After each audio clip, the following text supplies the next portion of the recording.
నమస్కారం. రత్నలహరి ఛానల్కు స్వాగతం, సుస్వాగతం. పూర్వం ఇంద్రజిమ్నుడు అనే రాజు ఉండేవాడు.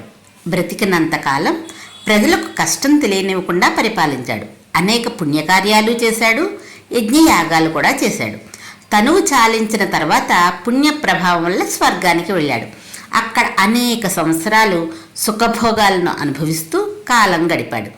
ఏళ్లు గడిచాక భూలోకంలో అతడి కీర్తి అంతరించింది. ఒకప్పుడు ఇంద్రజిమ్నుడు అనే రాజు ఉండేవాడనే సంగతిని కూడా ప్రజలు మరచిపోయారు. భూలోకంలో అతడి కీర్తి అంతరించిపోవడంతో దేవతలు ఇంద్రజిమ్నుడిని తిరిగి భూలోకానికి తోసేశారు.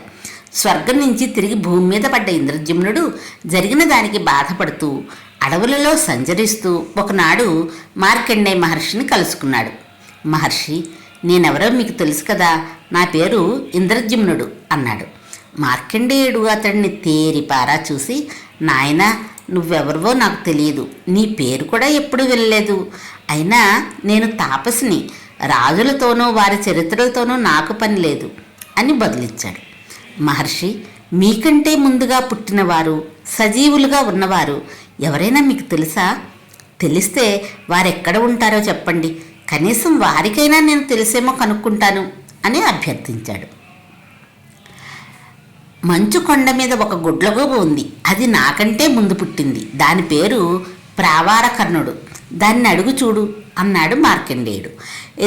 ఇంద్రజిమ్నుడు తనతో మార్కండేయ మహర్షిని వెంటబెట్టుకుని మంచు కొండ వద్ద గుడ్లగూబ దగ్గరికి వెళ్ళాడు.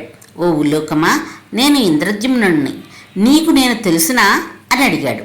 తెలియదని బదులిచ్చింది గుడ్లగూబ. కాస్త నిరాశ చెందిన ఇంద్రజిమ్నుడు, పోనీ నీకన్నా ముందు పుట్టి సజీవులుగా ఉన్నవారు ఎవరైనా నీకు తెలుసునా అని అడిగాడు. గుడ్లగూబ కాసేపు ఆలోచించి, ఇక్కడికి దగ్గరలోనే ఒక సరస్సు ఉంది, ఆ సరస్సులో నాడీజంఘుడు అనే కొంగ ఉంది, ఆ కొంగ నాకంటే ముందు పుట్టింది అని చెప్పింది. ఇంద్రజిమ్నుడు ఈసారి మార్కండేయుడిని గుడ్లగూబని వెంట పెట్టుకుని సరస్సు వద్దకు వెళ్ళాడు. అక్కడ కొంగను కలుసుకుని, నీకు ఇంద్రజిమ్నుడు తెలుసా అని అడిగాడు. నాకు తెలియదు, కానీ నాకంటే ముందుగా పుట్టిన తాబేలు ఇదే సరస్సులో ఉంది, దానికి తెలిసేమో అంది కొంగ. దయచేసి ఆ తాబేలుని పిలుస్తావా, కనుక్కుంటాను అన్నాడు ఇంద్రజిమ్నుడు.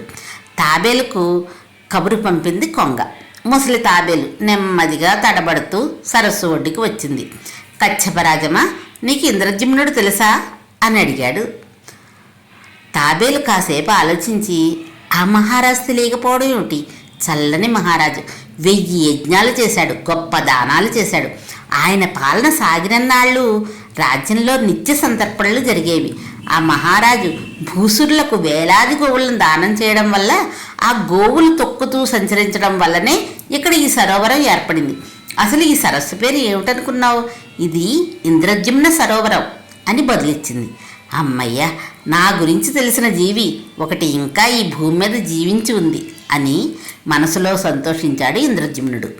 తాబేలు మాటలకు ఆనంద పరవశుడయ్యాడు.